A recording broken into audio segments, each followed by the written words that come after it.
Call the City Council of West Liberty, Iowa to order. We are joined tonight by everyone on the council, Council Member Martinez, Council Member Schiltz, Council Member Mayor ProTem McFerren, Council Member Dominguez, and Council Member Parizek. Item number 2 on the agenda is approval of the agenda. Is there a motion to approve? Motion to approve. Is there a second? Second. Is there discussion? Hearing none, all in favor signify by saying aye. Aye. Those opposed, nay. The ayes have it. We move to item 3, which is approval of the consent agenda, which amounts to the city council meetings minutes of 12/16/25. Is there a motion to approve? Motion to approve. Is there a second? Second. Is there discussion? Hearing none, all in favor signify by saying aye. Aye. Those opposed, nay. The ayes have it, and we move to item 4A, 12-month Class C retail alcohol license for El Patio that is expiring on 12/17/2006. Is there a motion to approve? Motion to approve. Is there a second? Second. Is there discussion? Hearing none, excuse me, go ahead. Yeah, you want, I was waiting for you to ask that question. Go ahead. Hands. Okay, thank you. All right, is there further discussion? Hearing none, all in favor signify by saying aye. Aye. Those opposed, nay. The ayes have it, and we move to 4B, updated ownership information for Casey's General Store, Class E retail alcohol license. Is there updated information? Anything? The updated information is the change that's within the packet. It's Okay. highlighted and it's the name on the actual store itself. I didn't go through those. You guys will start seeing this more because within the new site, this part cannot be approved without council's approval, saying that it's okay to go ahead and make that change. Is there a motion to approve? Motion to approve. Is there a second? Second. Is there discussion? Hearing none, all in favor signify by saying aye. Aye. And those opposed, nay. The ayes have it. We move to item number 5. This is something that we've done on a yearly basis, and the proclamation is part of your packet.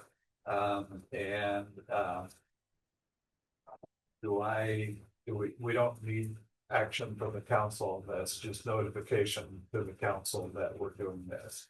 The second one is item number 6, which is a proclamation. Excuse me, Mr. Mayor.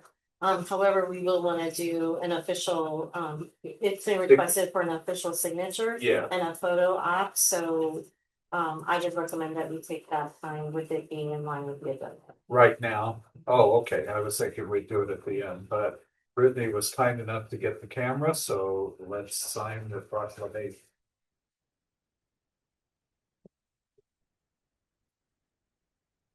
That way it aligns with the video and time.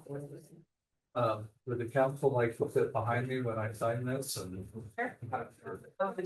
And, yeah. Well, you can stay seated if you want, but yeah, but just all. Going in this, I think this is an important thing for us to be standing against opposed or this occurring, so.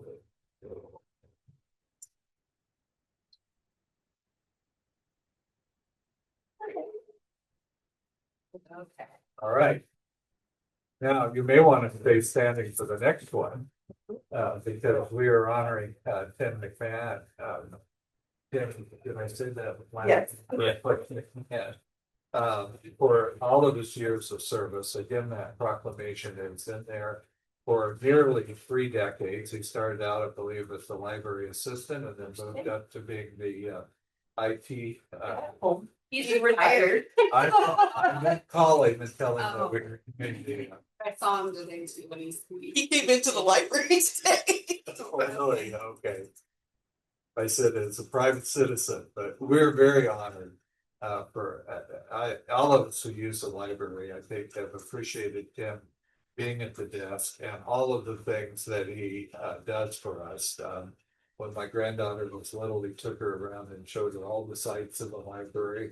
And then most recently, working on the North Calhoun Street project, he helped me with getting the documentation on the houses together. Just a wealth of information and a wonderful service to our community all these years. So if you want to bring the proclamation up, I'll sign that. We'll do a photo op for it. We can at least send that to it. And so council may want to join behind me again. You could put it in its old frame. Yeah. Whatever. Yeah. We'll have a frame.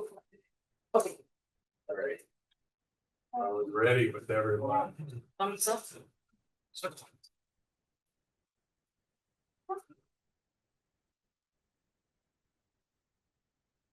We already missed them. Yes. Okay, I'll add them. All right, now let me get my agenda back.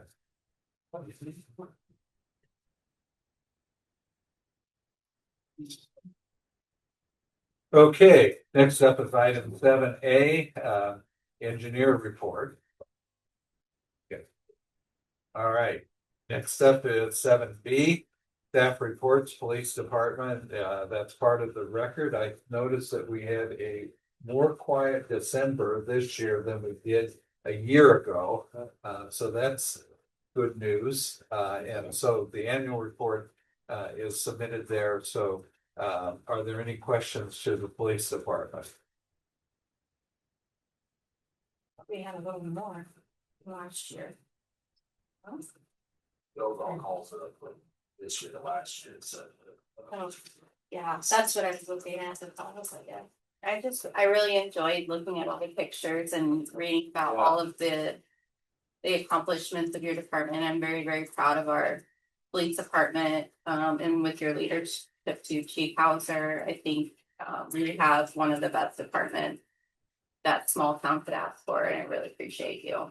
And all, I appreciate the support of the council, but it's growing here and everything, but the only bit had an opportunity to get some, some new faces and stuff here, press started fitting well and stuff like that. That's, an opportunity that the council and the city is able to grant us to get into the police academy and have the staff and facilitate that with people that, will reflect more of the community and stuff here.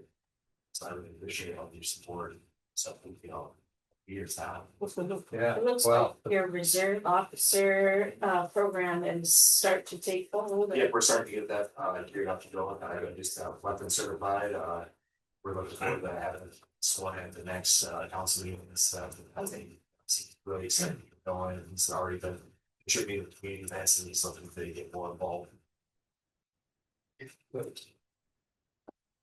all right. With no further questions for the police department report, electrical department.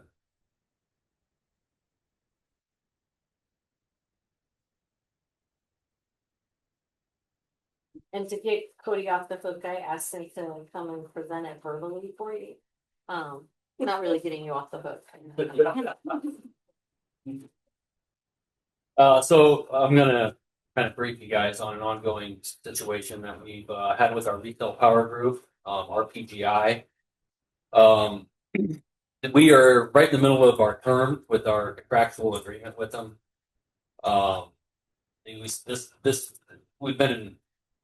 We've been in partnership with them for 30 or 40 years now.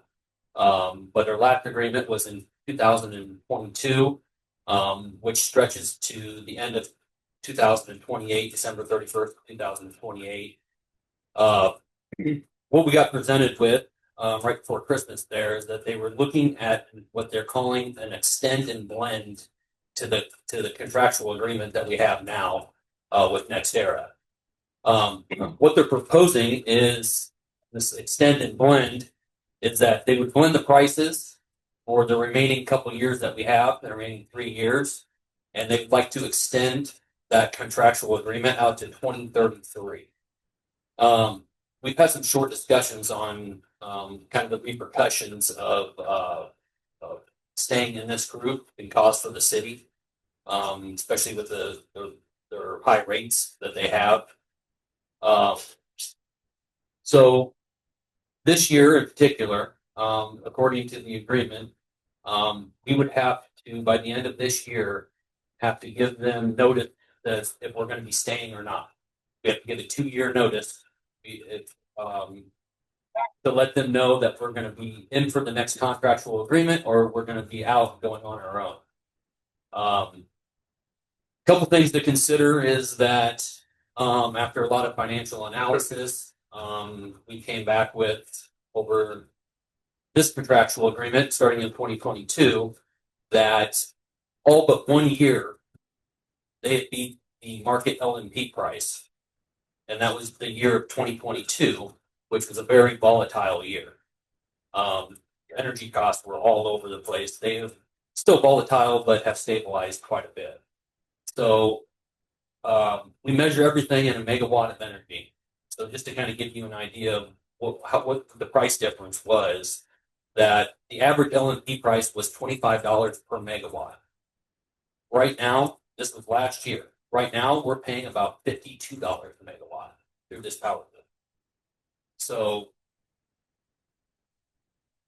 what we're kind of looking at here is that for the last 4 years, the LNP has beat the market. LNP has beat the price that we contractually have with NextEra and RPGI.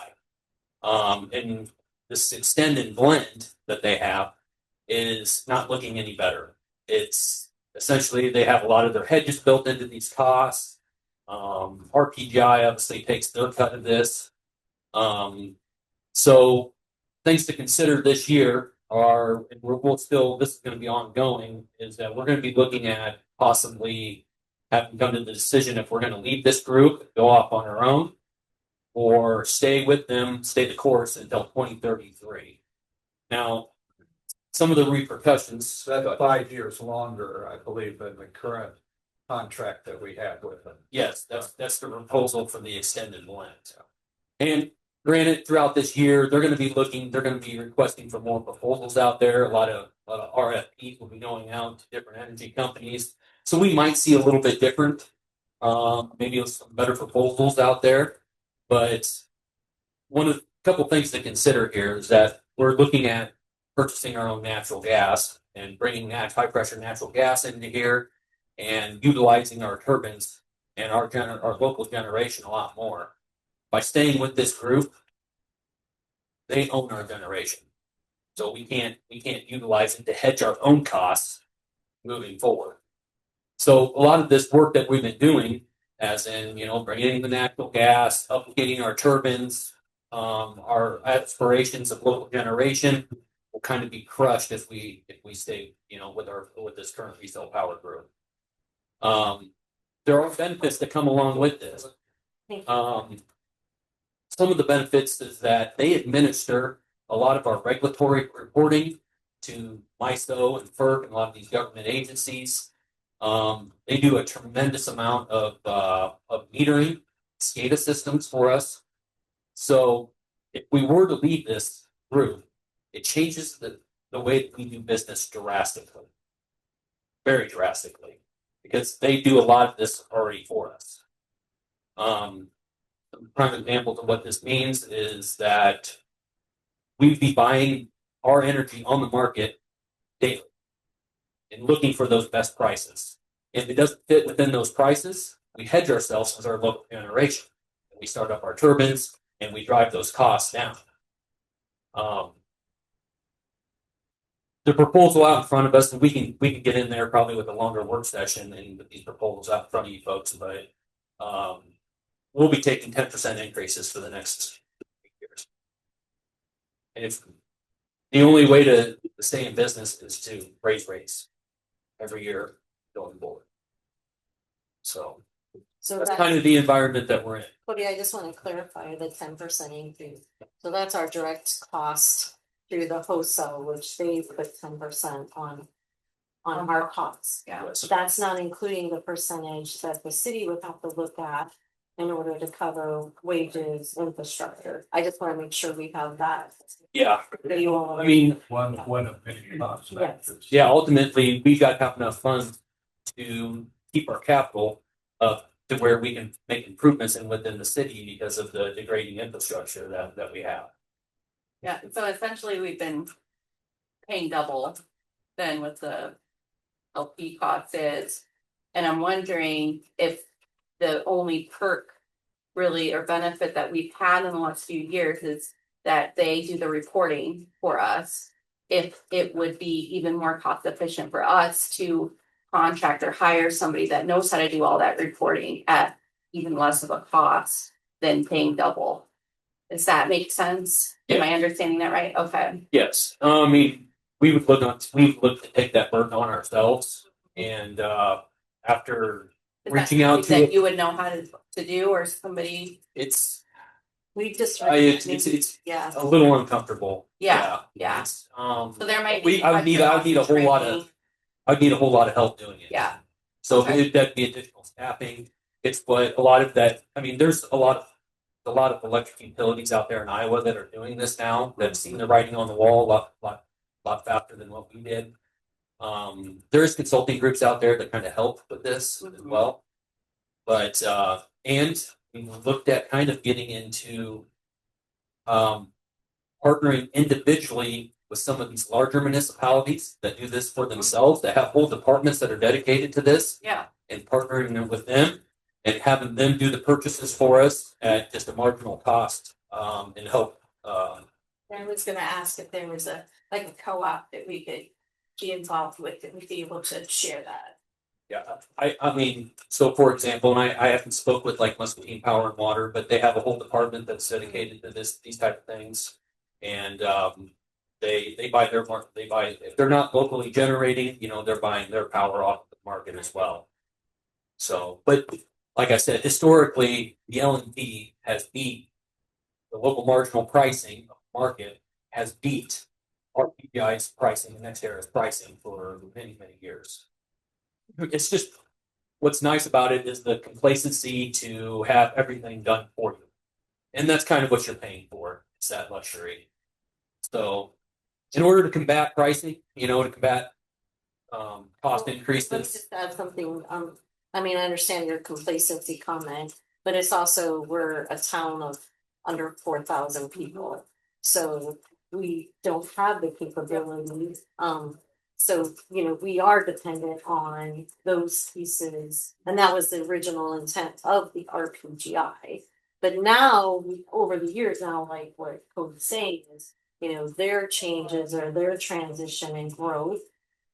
It's like having when you have a small mom and pop business and it's merging and growing, then, likewise with us, we're not growing with it, we're being pushed down. It was essentially what so I just want they make sure they know that we weren't being complacent. It was just that we had limitations because of our size. Yep. Okay.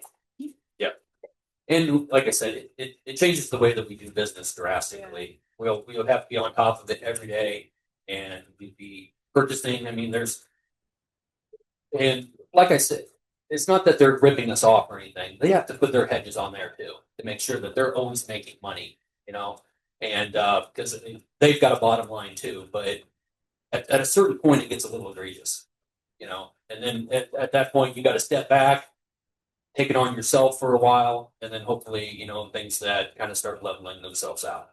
I have a question. I'm curious if you've researched comparables with other smaller communities, if they independently operate their municipality, or if they work under the large group.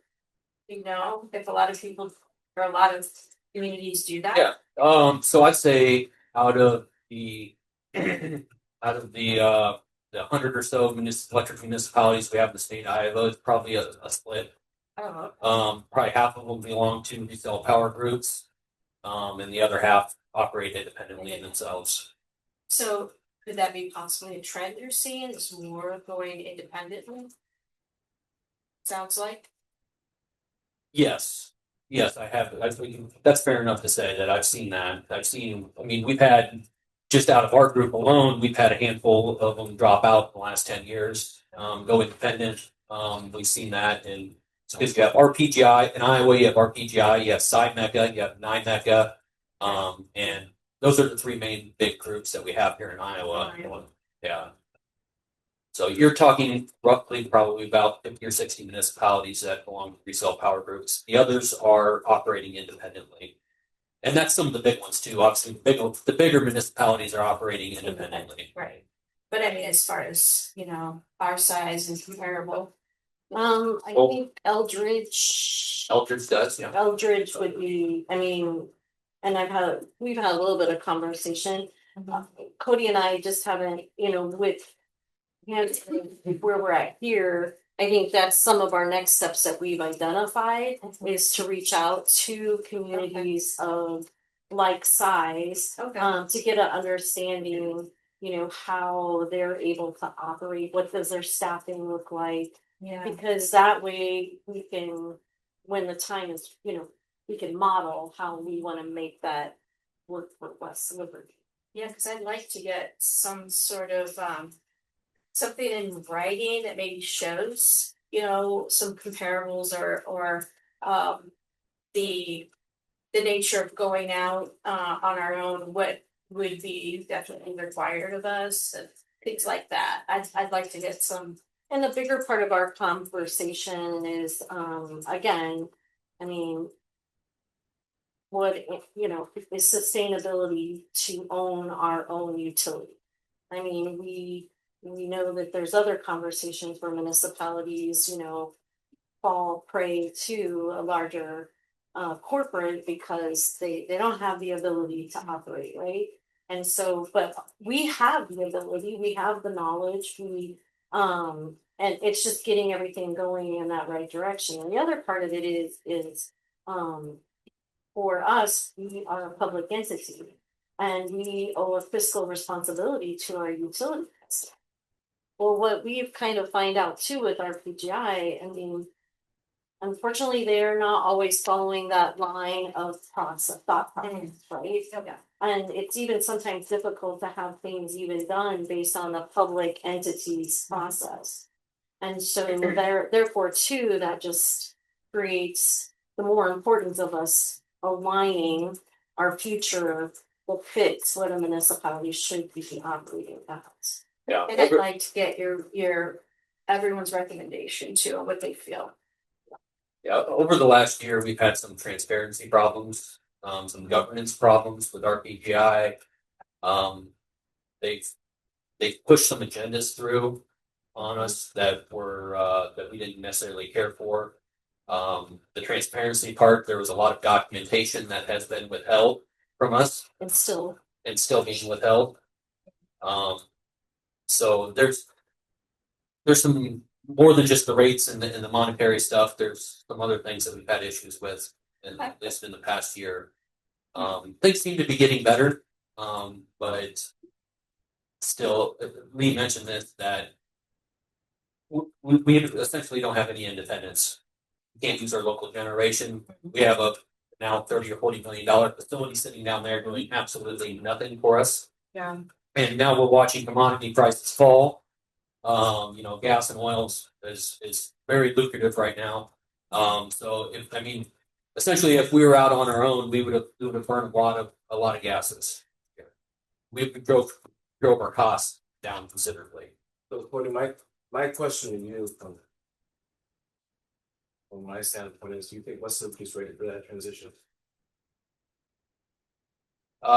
Since we're not day in and day out, and Yeah. do you think we'll be ready once we get our gas in? Think that'd be ready? So that would be that'd be a key component of this, to have that natural gas, because that's our hedge. That's our hedge. Because every day you might be the market price for a megawatt of energy might be $20 for 5 or 6 days. Then it might shoot up to $200. That's all about playing on the market. But those days that shoots up to $200, turn those turbines on.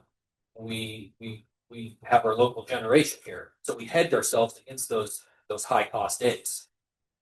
And so that's a key component. Are we ready to go out of the city? Are we ready to go out on our own? I don't think you really know until you do it. No, I mean, we're going to educate ourselves the best that we know that we can. and find the most help out there that is offered.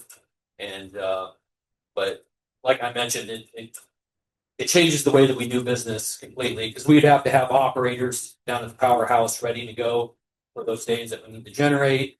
You can't ask a guy to work 7 days in a row, 24 hours a day. Obviously, I'm going to have to schedule the staff out. There'll probably be some more staffing on the generation side. Administrative side is that there'd be a couple more people on the administrative side to administer all of our regulatory stuff, the MISO, which needs to be reported every day Okay. through and throughout. But the key is that, so I mean, that'd be a cost analysis too. That with the extra staffing and with all the money that we're saving, is it feasible? What would be your ROI on something like that? Which typically it's pretty good. Yeah. Especially with high pressure natural gas and local generation.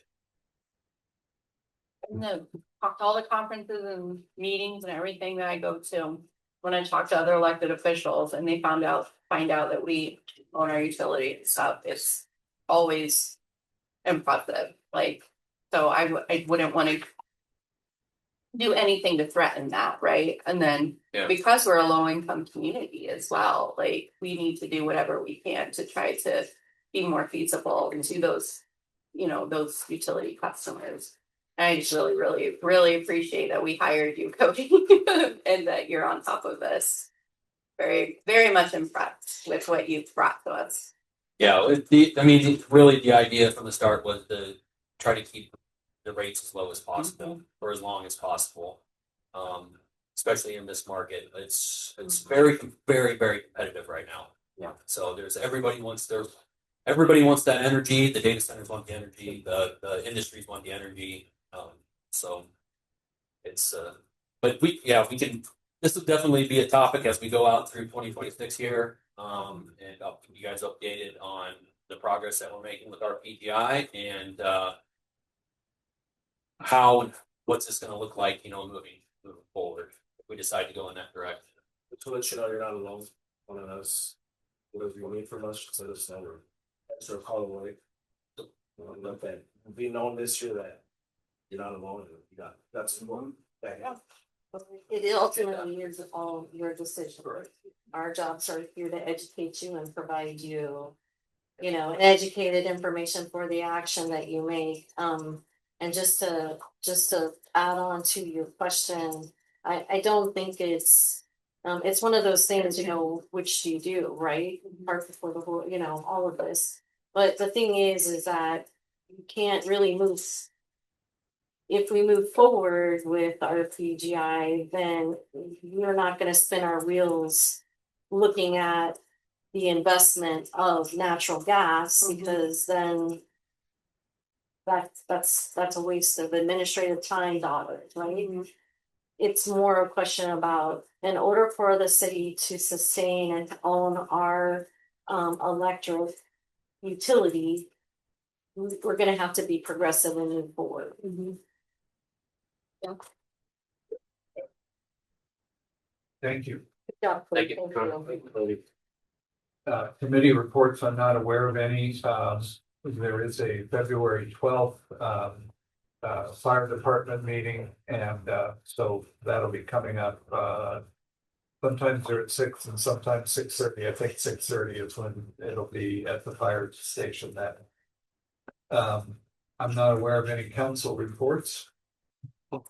So we will move to 8A, vendor voucher claim list number 1 in the amount of $508,006.41. Is there a motion to approve? Motion to approve. Is there a second? Second. Is there discussion? Hearing none, all in favor signify by saying aye. Aye. Those opposed, nay. We'll move to 8B, vendor voucher claim list number 2, Cardinal sign and graphic in the amount of $400. Is there a motion to approve? Motion to approve. Is there a second? Second. Is there discussion? Mr. Mayor, I abstain from this vote. Thank you. Is there further discussion? Hearing none, all in favor signify by saying aye. Aye. Those opposed, nay. We'll move on to 8C, library prepaid claim list in the amount of $3,798.13. Is there a motion to approve? Motion to approve. Is there a second? Second. Is there discussion? Hearing none, all in favor signify by saying aye. Those opposed by saying nay. The ayes have it, and we will move to item number 9, which is the time in the agenda where we allow public comments and or correspondence. We ask that people who are speaking speak for no more than 2 minutes and to state their name and address for the record. And for the topics that are not on the agenda, is there a motion, or are there any public comments? Are there any public comments? Are there any public comments? We'll move on then to, don't have anything but public comments here, but I believe this is where the council is. It's on the next page. It's right. Yeah, it is. Okay, sorry about that. So city councilman, we'll start with Councilmember Martinez. Back after our last meeting, I had a did a seminar on Medicaid and SNAP benefits. I'll send out information because like holidays came up and I totally forgot about it. So it pretty much showed us like what's up on the table, how we can put pressure on the organizations and what we can do to help people get the best benefits that we can. Yeah. But I'll send out information. I'll probably send it to you, Shari, and then you can share it with them. Okay, I have nothing. okay. I have nothing today. Councilmember Dominguez. Don't really have anything. I just wanted to thank everybody who reached out to check on me and the family. I very, very much appreciate it. And for people taking the time to look out for us and to be concerned. And I especially appreciate, Chief Bowser and Officer Holmes. Holmes did not have to risk himself, but on that day where he was the only officer, but he did do that. He took a risk to try to save someone, and I think he made a huge difference. And I very, very much appreciate him, and I've told him this many, many times. He's my hero. So that's all I wanted to say. Councilmember Parizek. Okay. City manager. We had received some correspondence with regards to Relay 250, and it has to do to the upcoming celebration on the Discovery Trail. So at the next meeting, I'll provide us some more details on that. The trail does go right through West Liberty. There's a northern trail and there's a southern trail that splits into Cincinnati. And so I'll provide that information. We can talk about it a little bit. Then trying to think. I think that's all I have. Great. Oh, one more thing. West Liberty Community Closet actually opens today. Yeah. So from 2 to 6 today. They do have a Facebook page, and they've got some information posted out there, and they will have regular hours at this time. So, and that talks about donation, volunteers, and everything. So, congratulations to them. It looks amazing. I saw the pictures online. It looks so good. Very organized. All right, city clerk. You don't have anything at this time?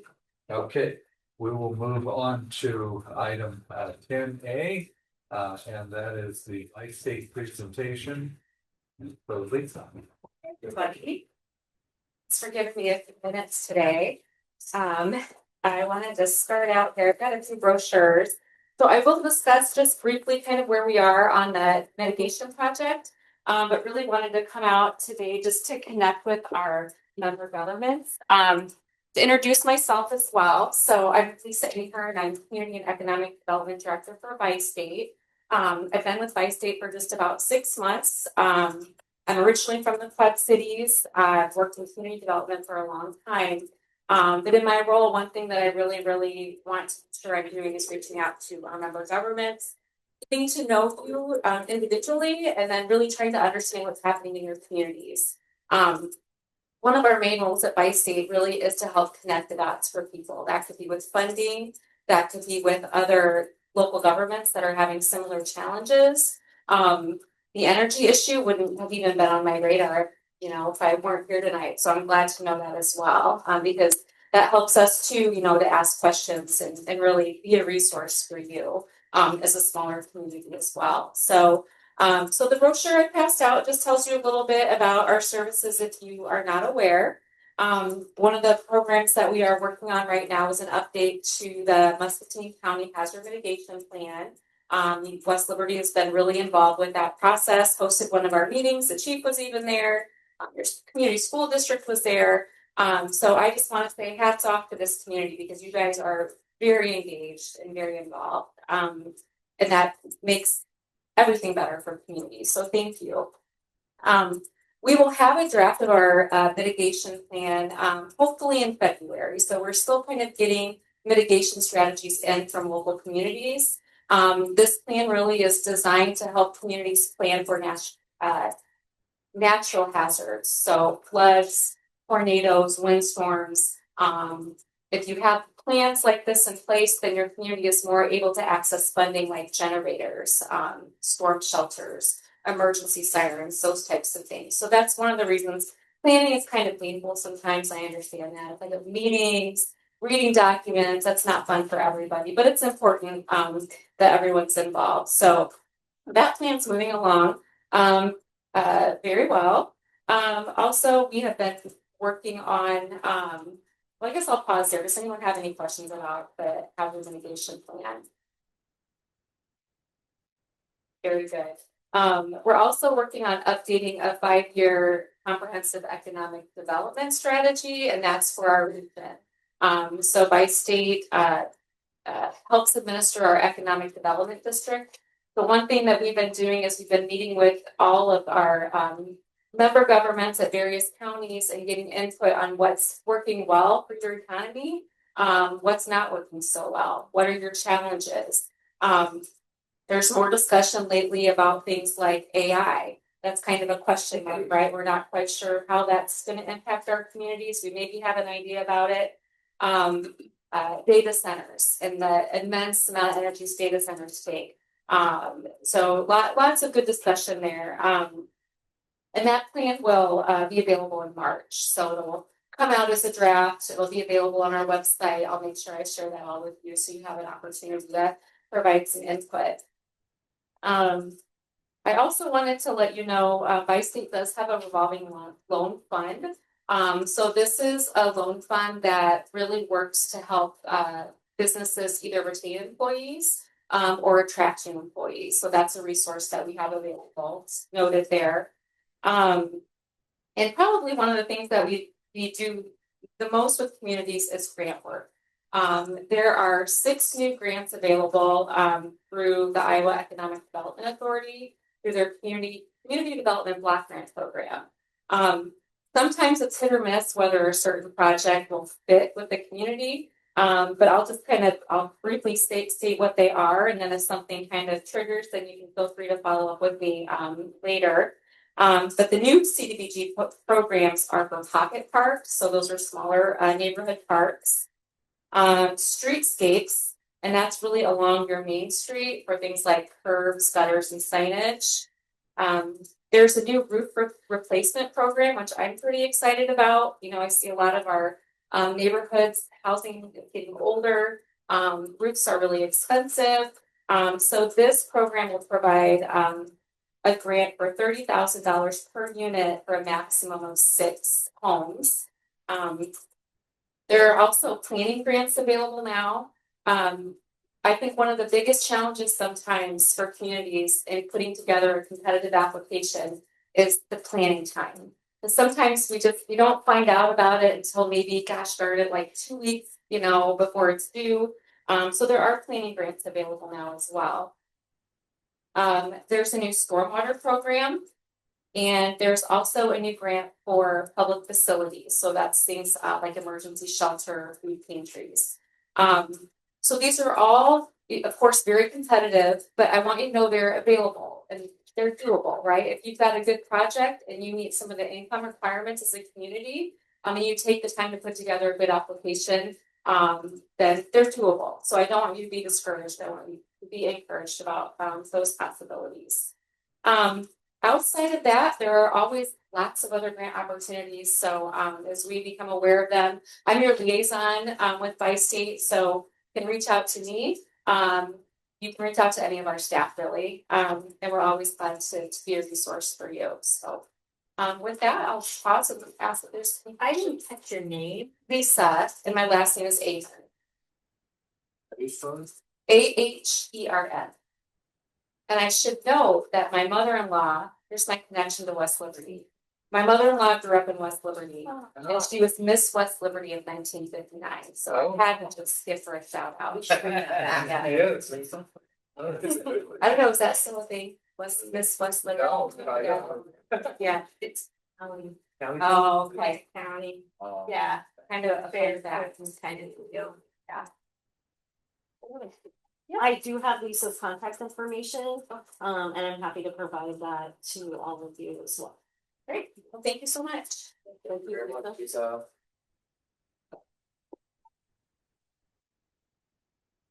All right, we go to 10B, discussion and appropriate action by the city council on appointment of Rachel Morrison, Brianna Harvey, Skylar Appler, Melanie Clark, and Christine Guerra to the library board from January 1st, 2026 through December 31st, 2029. First off is discussion. Is there any discussion? I just reached out to Ally to let her know that it would be nice to have it present themselves to the council, that way we know who's who and what they do. That's all. Okay. Nice. Is that all your board members? I didn't think so. Yeah, we ended up, when I came in, they hadn't been following the ordinance in regards to the staggering of appointments. So things were, like Father Martin was up in May and Ginge was up in August and all over the place. And so we did a correction at some point, and it ended up with a whole bunch of people in 1 year and a whole bunch of people in another year. And it should be a third, and a third. So I'm still working on ways to figure out how to correct that so they don't have to find quite as many all at once. Due to just people moving, getting too busy and things like that. Rachel and Brianna have both been serving on the board, but they were completing other terms. So according to the ordinance and bylaws, they have the opportunity to re-up for a full 4-year term. So they both agreed to do that. Sarah Sedlacek had also been finishing somebody's term. She wasn't interested in remaining on the board. So with her, and then it was Sam Morrell and Ken Brooks whose terms were expiring. So I reached out to, I don't have any teachers on the board anymore, so I reached out to a bunch of teachers and got immediate responses back, which was delightful. So Christine is the middle school Spanish science teacher. Skylar Appler is one of the English teachers at the high school. She is getting her master's in library science at this moment. So she's been working closely with us in that regards, just for some, particularly with Shannon, she's taking the resources for children's class right now. And then Melanie Clark, everybody who I said that I was thinking about asking her, all of my staff were like, OMG, Clark? Yes. So I'm excited. So do you need more members or? No, we are currently full. Yep, 7. They always take interest though, Yes. so that was. And library program. Councilmember Martinez mentioned that we also can attend the library. Yes, library board Which meetings are are also always open. And they are 7 on the 3rd Wednesday of the month. So always the day after, usually the day after your second meeting. Okay. Like 7? So that would be the That's 21st this month. Yes, it is the 21st. Yeah. Right. Is there further discussion? Is there a motion? Motion to approve. Is there a second? Second. So then, all in favor signify by saying aye. Aye. Those opposed, nay. The ayes have it, and we will move on to the next item, which is, that Voucher on the, West Liberty Rural Township, Fire and Rescue Agency, has resigned from the board. Councilmember Schiltz had recommended Larry Miller, and then we talked, and first Councilmember Schiltz reached out to him, and he was interested. I gave him a call, and left him a message that I was glad that he would be willing to serve on the committee. So is there a motion to approve him as a member of the committee? And this will be, I'm sorry to make that a little longer. This will be to finish the 1 year term of Bob Dewar. And frankly, I hope with the short amount of time left that he would be willing then to serve for a 3 year term afterward. So is there a motion to approve? Motion to approve. Second. Okay, it's been moved and seconded. Is there discussion? What was his reasoning for leaving? He had signed on for 1 year and we started last February. With the term starting in July, but the organizational efforts and so forth. And he felt like he had completed his 1 year commitment to it. Good question. Is there other discussion? Hearing none, all in favor signify by saying aye. This is a roll call. Oh, I'm sorry. Yeah, I should have looked at the sheet that you gave. Nope, you're okay. The clerk will call the roll. Martinez, Yes. Parizek, Yes. Schiltz, Yes. McFerren, Yes. Dominguez. Yes. Motion passes 5-0. Okay, then we're to 10C, which is committee correspondence. I think all of you have noticed that we've done fewer committees and have done more work as a council of the whole. And frankly, I'd like that because it has everyone involved. But the plan is for the committee assignments to remain the same.